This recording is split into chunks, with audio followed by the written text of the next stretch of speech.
Loko talaga kayo.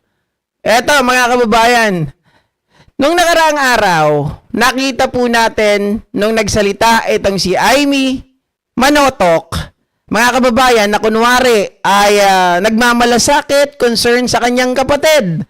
Yun pala ang plano, mga kababayan, ay gusto niya lang lumayas na si PBBM sa Malacanang. Kunwari pa. Ngayon may banat sa kanya itong si Yusek Claire Castro na napaka-plastic, mga kababayan. Parang sinabi niya, napaka-plastic, parang mukha niya, walang totoo. Ito, ako lang nagsabi no na baka ano rin, mga kababayan, i-quote din ako. Okay, ito sabi, sinagot ni Malacanang, sinagot ng Malacanang, hindi ni Malacanang. Sinagot ng Malacanang ang naging pasaring ni Senator Amy sa mga taong nakapaligid umano kay Pangulong Ferdinand Bongbong Marcos matapos na makaranas ng sakit noong nakaraang linggo. Sinabi ni Senator Amy sa kanyang online video na wala umanong nag-aalaga sa kanyang kapatid at kinwestiyon kung sino ang tunay na nagmamahal kay Pangulong Bongbong Marcos sa palasyo. Bumelta naman si Palace Press Officer Yusek Claire Castro na hindi dapat gawing biro ang kalusugan ng Pangulo at huwag umanong magpaka-plastic sa mata ng maraming tao. Basag. Di ba? Nakita naman natin Sabi niyang ganun, mga kababayan, walang sino man na nag-aalaga sa kapatid ko dyan sa Malacanang. Kaya kung ako sa'yo, sabi niyang ganun, ay alagaan mo muna ang sarili mo. Nagtataka rin ako, tama yung sinabi ni Tita Carclea kanina. Di ba merong aligasyon si Amy na nagdodroga yung kapatid niya? Di ba dapat ang sasabihin mo, ayan kasi, droga ka ng droga. Dapat kasi tinitigilan mo na yan para hindi ka nagkakasakit. Di ba dapat ganon? Oh, bakit iba yung kanyang naratibo? Na walang nag-aalaga. Oh, mga kababayan. Oh, sabi niya, kanya-kanyang agenda kayo dyan. Wala namang umaasikaso sa kanya. Wala sa kanila ang talagang nagmamahal sa kanya. At ayan, habang may sakit siya, kung ano-ano mang ginagawa nitong mga piling presidente, pinapatamaan niya yung anak ni PBBM, si Congressman Sandro. Inggit ka lang, hindi ikaw yung nag-deliver ng statement ni Pangulo. Kaya sabi ni Atty. Claire, mga kababayan, wag nating gawing biro ang kalusugan ng Pangulo, wag maging komedyante o payaso sa pagbibigay ng payo. Totoong puso at pagkalinga ang kailangan ng isang tao na may pinagdadaan ng karamdaman. That is correct. Mga kababayan, hindi natin kailangan yung mga plastic. Pero ang loob-loob, mga ka-Jeepinatics, ang loob-loob nila ay ako, sana, manghina ka na, sana, matsugi ka na. Diba? Ganon yung iba. Kaya nga nung napabalita na hospital si Pangulo, mga kababayan, yung mga DDS. Ano ang dalangin? Ay, ba't di ka pa matuluyan? Buti nga sa'yo. Na-overdose ka kasi. Oh. Excuse me. Oy, grabe si Atty. Claire. Sa pool si Aling Baba.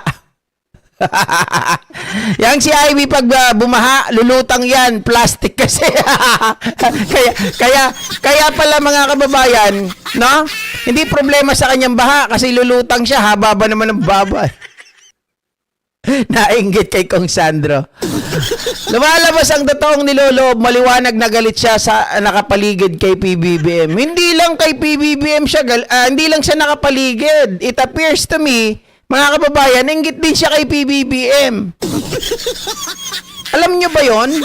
Nainggit si Amy kay PBBM. Bakit, mga kababayan? Siya ang panganay.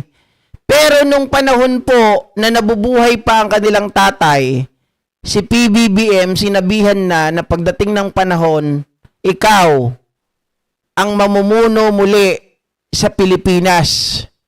Okay? Hindi niya sinabing si Amy ang magiging presidente ng Pilipinas. Ibig sabihin, hindi niya binabouch si Amy. Di ba? wala siyang tiwala dito kay Aimee. Baka kasi mga kababayan, kapag si Aimee ang umupo, gamitin ang kanyang pangalan, 'di ba? Gamitin ang kanyang power, baka lahat ng mga asawa nyo maubos. Joke lang! Joke lang yun! Joke lang yun! Joke lang. Nadala lang. My God. I hate that. Nadala lang ako, guys. 'Di ba? Plastic kasi. Oh. Cut. Plastic talaga si Manang, parang may malasakit siya. Ganyan talaga pag didiis utak talang ka. Oh. Natawa rin kayo dun, ha? Nakuha ko rin kayo. Totoo naman eh, pero totoo, di ba? Totoo, baka gamitin yung power niya, kunin lahat ng asawa niyo. Oh. Pero joke lang yun, guys. Nagtatawanan lang naman tayo eh. Kasi nga,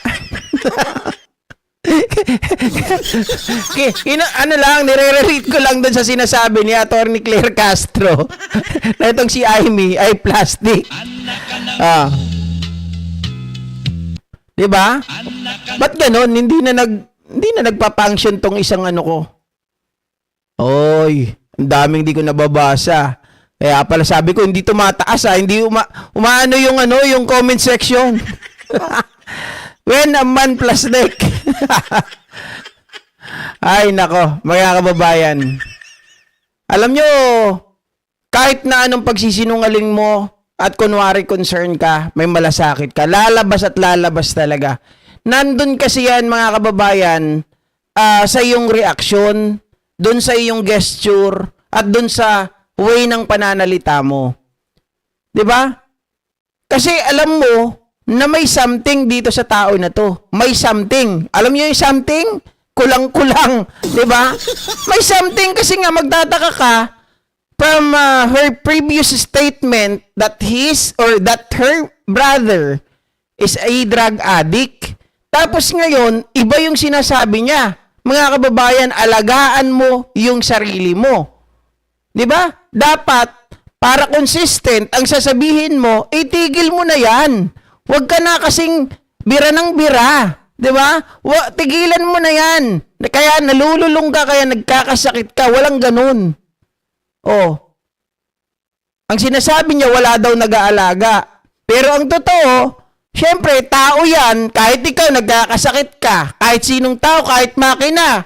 Oh, pag nasobrahan sa paggamit, anong nangyayari? Pumapalya. 'Di ba?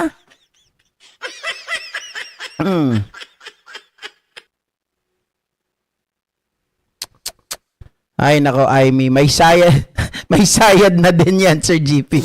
Sabi ni Jenny Ramos.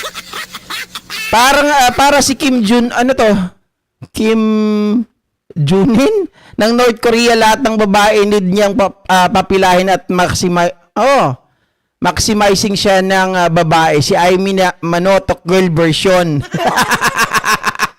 Walang iya. Oo. Nakalimutan ba yung script, Sara Maldita? Hindi namin alam yung may something. Ang alam lang namin may saltik. Si Aimee may saltik. Parado siya. Kay Atty. Claire Castro. Si Atty. Claire Castro, ano yan eh. Mga kababayan, kaya ganito magsalita. Meron kasi siyang basbas ng Pangulo. Di ba sabi niya nung interview niya, mga kababayan, ang gusto ko, hindi ako pinakikialaman ng Pangulo. Basta ito ay nanggaling sa akin, walang problema. Basta ito ay sa vlog ko, hindi naman nila stand yung stand ko. Kung ano yung sinasabi ko dito, pero pag nandun ako sa press con, ito ay may basbas ng Pangulo. Pag sa vlog ko naman, yun ay sarili kong opinion. Di ba hindi ako pinipigilan ng Pangulo, kaya nakakapagsalita siya ng mga ganito, mga ka-GP. Payaso na mahaba ang baba. Hi, Camilo Jr. Shout out. Susan Gonzales. Aha. Sabi ni Susan Gonzales, hi GP, nadagdag na ako, kararating ko lang, natawa na ako sa iyo. Salamat po salamat. Nako. Salamat sa lahat ng mga nakitawa dyan.